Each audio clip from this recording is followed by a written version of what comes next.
இப்போ நம்ம பார்க்க போகிறது ஜாவா அசைன்மெண்ட் ஆப்பரேட்டர். இந்த ஆப்பரேட்டர் எதுக்கு பயன்படுதுன்னா, ஒரு வேல்யூவை ஒரு வேரியபிளில் அசைன் பண்ணுறதுக்கு உதவுற ஆப்பரேட்டர் பேர் தான் அசைன்மெண்ட் ஆப்பரேட்டர். இங்கே ஈக்குவல்ட்டுன்றது அசைன்மெண்ட் ஆப்பரேட்டர். இது வந்து simple assignment operator. Int A equal to 10ன்னு சொல்கிறோம். ஏல வந்து 10ன்ற வேல்யூவை அசைன் ஆகுது. ஓகேங்களா? ஏல 10ன்ற வேல்யூ ஸ்டோர் ஆகுது.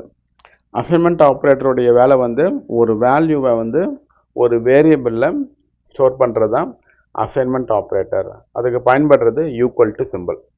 இந்த சிம்பிள் அசைன்மெண்ட் ஆப்பரேட்டர் வந்து ரொம்ப சிம்பிள். ஜஸ்ட் ஒரு வேல்யூவை அசைன் பண்ணுறோம், அவ்வளோதான். கரெக்டுங்களா? பட் அடுத்து வர அசைன்மெண்ட் ஆப்பரேட்டரை பாருங்கள்.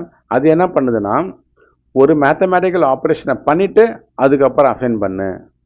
அதான் அதோடைய வேலை. இப்போ ப்ளஸ் ஈக்குவல்ட்டுனா முதல்ல ஆட் பண்ணு, அதுக்கப்புறமா அசைன் பண்ணு. சப்ட்ராக்ட்னா முதல்ல சப்ட்ராக்ட் பண்ணு, அதுக்கப்புறம் அசைன் பண்ணு. அதே மாதிரி தான் மற்ற ஆப்ரேட்டர்ஸும்.